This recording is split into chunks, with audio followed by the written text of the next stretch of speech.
Well, thank you everybody for coming in. I'm Martin, Chef Martin. I'm a restaurateur. I come from a total different direction from Robin and from James. They've worked with Dr. Fuhrman much longer. However, 7 years ago, I too switched to a Nutritarian diet. I lost 35 pounds in the process and have many other life experiences. Maybe the most dramatic was that my father-in-law reversed heart disease. He had a heart attack in 92 and his arteries were clogged 80, and 70.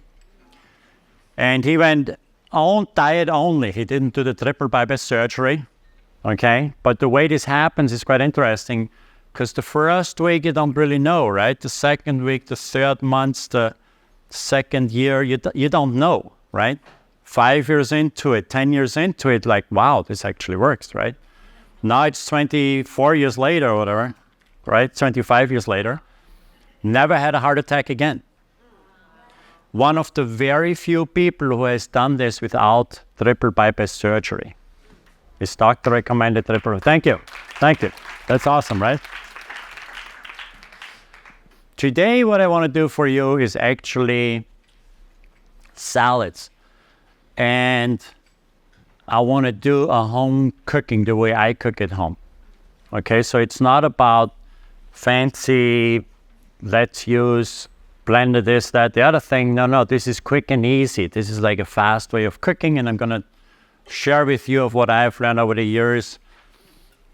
Still thinking like a chef, still trying to incorporate what I've learned in culinary school, but then doing this in a home-style cooking. Now, most chefs, to be honest with you, don't go to that stage because we chefs are terrible home cooks. We really are. You know, we have all the sauces, everything is made, ready to go, like you see here a little bit, right? So anyhow, with this demonstration, I try to show you then how quick and easy this actually can be. So with that said, I want to go to the overview. So you all have seen, and you can see it right up here. The G bombs, I don't think I need to cover that at all, right? Combine different textures. Chef James has already talked about that extensively. Marinate some ingredients separately. Add healthy fats for richness. So, you know, we're going to go into depth in all these issues here. Use fruits for different mouthfeels. So I don't just use it for the sweetness and fruitiness. I also use it for different mouthfeel, and use lots of herbs. So combining textures, and I think James really explained this really well. You know, you have so many different textures and whatever. But in essence, I look at it as two different things. One is crunchy and one is soft in a salad setting now. Okay, we're talking only salad. So, and the way you achieve that is by, for example, cooking a carrot all the way, and that's your soft texture. And then you can shred some carrot over it. Now you have the fresh carrot flavor and you have the soft carrot flavor, and you're multiplying the flavors all together, right? Because they're totally two different things. You know, just quickly, as far as like a crunchy texture, you think a little bit outside the box. When I was in Italy, in Florence, my best salad I have ever had was actually a raw artichoke salad. It was unbelievable. I mean, it was like a purple artichoke, and they just peel it right there for you, and they slice it right on top. The Italians cook a lot more with like raw salads. So for example, you have a raw porcini salad. Very simple, right? Just a super fresh product, and you do a little arugula, and you do the porcini mushroom shaved on top, and of course they use their Parmesan, right? But we have covered cheese plenty in these classes anyways already. So we can use all these as Nutritarians, these kind of techniques, right? Think of using raw veggies for texture and for flavor. Total different thing, right? So then, of course, for textures too, you know, you have nuts and poppy seeds, and, you know, the list goes on and on. So maybe the key point of this whole class altogether, for me at least, is marinating some ingredients separately. Nutritarian pickling technique. I didn't see it, but I think Chef James did a demonstration for pickling. Okay, I'm going to do a little bit of my version. I have actually no idea what Chef James did. So pickling, you can really do everything. So in my case, what I use, I have a little fennel here for the demonstration, but you can use peppers and cauliflower and beans and every veggie in the book you can basically pickle. And the whole idea is to bring in a different flavor combination, right? So you put that cinnamon in there and you want that onion to taste like a cinnamon. That's the trick, right? So you bring acid in there, okay? But on top of it, you're doing another flavor component. In this case, I have allspice here. But I go just crazy. I use any kind of spice out there, coffee, lime leaf, and you name it. And you're infusing your veggie with that flavor in addition to all the other ingredients. Then we're going to talk about marinating beans separately. Now, why would I want to stress that? I jumped one, didn't I? Use spiced veggie for the sweet potato and squash, and etc. So in this case, what I do is all my salads, I roast some sort of veggie with any kind of spice you want, okay? And I add that into the salad. So when you eat the salad itself, you have the green, you have the dressing, and then you bite into that roasted veggie with whatever seasoning, and you get a different flavor. You get a little contrast. So I really, really like that a lot. And the best way to do this, I think, is when you're the day before, when you're roasting something in the oven, you're using that up for the next day. I will talk more about tomorrow, the roasting techniques, okay? So then we have marinate the beans separately. Now I want to say this, the buffet you're seeing here, right? This is actually very natural and sort of like straightforward, right? Because we have so many different maybe sensitivities and whatever, so we don't want to like season everything up like crazy, right? But if you're making a salad for yourself at home, I would use a lot more spices, okay? Because you're not going to be able to go, like here we have the buffet, you put a salad on, you put the beans on and the radish and this and that. And then you put on, I see lots of people who put on, whatever, risotto and this and that and the other thing, and the dressing on top of it, right? So you mix it all up, you get lots of flavor, right? Well, can you do that at home? Who has a sous chef? How many of you have a sous chef at home and a dishwasher? Nobody, right? Okay, so I'm going to try to demonstrate how you can do it much easier. So next one is add healthy fats for richness.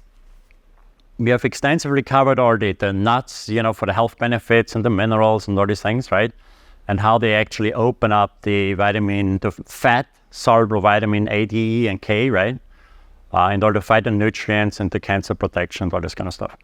But I look at it from a cook's perspective. I'm looking at it as richness. It's quite interesting when you actually cook a French fry in the deep fry, everybody's addicted to it, right? Or it's like, ooh, this is so good, right? But then you have a boiled potato right next to it, and then people just don't even get it, right? Why is that? Do you ever think about that? It's the same product. One is deep fried. It's the oil, it's the fat, it's the calories. From my perspective, the calories. So I've done lots of competitive cooking, so where I go up against whatever chefs when I'm doing this in Aspen. And the first thing you do, and this is my previous life, over 7 years ago, and the first thing you do is you look for richness or fat or calories. So when I do I did dishes like quail and foie gras and truffle oil and all these kind of things, and you load it up 50-60% with fat. Because I know when you're eating, or a mashed potato, 60% fat, right? I know when you put that in your mouth, even just like 60% of fat. So, but to do that, you have to sous vide the potato, and then you add the fat, it absorbs more fat. So it looks like a mashed potato, but it's really all butter, okay? And everybody's like, oh, it's the best mashed potato ever, right? So what I'm trying to make you understand, though, is, and this is why I love Dr. Fuhrman's diet so much, okay? Because as a chef, I can enjoy it. I can eat this. I love that stuff, right? the richness comes from those nut butters and everything. And when we're talking about flavor tomorrow and all these things, keep in mind that richness and calories are very, very important to make somebody happy, right? When you cook for your families or whatever, if you're not doing it, if you're not including the nuts and the seeds and whatever, you're going to see something really dramatically missing. People can figure it out. They eat a whole bowl full without any fats. Right? Try this at home, actually, right? Have one salad without any fats and have one with the nuts. And everybody's going to tell you, or 90% of people are going to tell you, well, that's so much better because you have the additional calories on top of the nutritional profile. So other choices I wrote down here, avocado. Avocado is more in regards, obviously restaurants, or your home cooking. But also when you go out to restaurants to eat, and if you see avocado on the menu, that's a good way to go, right? You would add the avocado, get a dry salad, add an avocado on the side, the lemon on the side, and here's your salad, right? I don't know, somehow it's hard for people to figure this out, but eventually this is what my father-in-law did, right? So this will work really, really nice for most older restaurants these days. Of course, use lots of nuts and seeds here. So fruits add a different mouthfeel and sweetness. It's pointless to talk about the sweetness, but in case of mouthfeel, I think it's very, very important because I would assume most of you are like regular for many, many years, right? Maybe 50 years or so, you eat regular foods and you have eaten all the mayonnaise-based salads and so on, right? And now you're switching over, although the nuts will actually give you the calories you need, right? But the mouthfeel is still different, right? You're still like, well, it's not quite the same, right? So what I'm saying is, add some mangoes in there, the real nice ripe mango, lychee nuts, kiwi, anything that's a little bit soft textured or so, that will help you along the way. For sweetness, I'm looking more into watermelon and cantaloupe. Blueberries is a binder, strawberries, and dried unsulfured fruits. Now, I like to use them. I didn't bring much up for these particular salads, but I really like to use dried fruits, just very, very little. Like usual currants or usual, dried Turkish apricots, slice them very thin, and so every bite you have a little bit sweetness. And then use lots of fresh herbs. Well, that goes without saying. So, but the thing I want you to remember is do not chop herbs too fine. I see this over and over and over. If you don't know any better, you're just like, okay, I gotta, And what you're doing is squeezing all the juices out, or the flavor goes out. When you cut something and you look at a cutting board and it's sort of green, that's where the flavor is. You can actually like lick the cutting board or something and to get more flavor right there, okay? So then experiment with different herbs, laurage, porridge, dill. Yeah, there's so many more examples out there, and I think Robin covered that. All these, some people are foragers and they really get into that. But I really like laurage for many reasons. If you're not familiar with it, it grows everywhere. It's a really nice herb that also covers you a little bit in the salt department, okay? So if you need something with a little more sodium, laurage, you slice a little bit into it, a few leaves in there. It's sort of a miracle herb if you want. And then use shredded and whole seaweed, just creating more flavors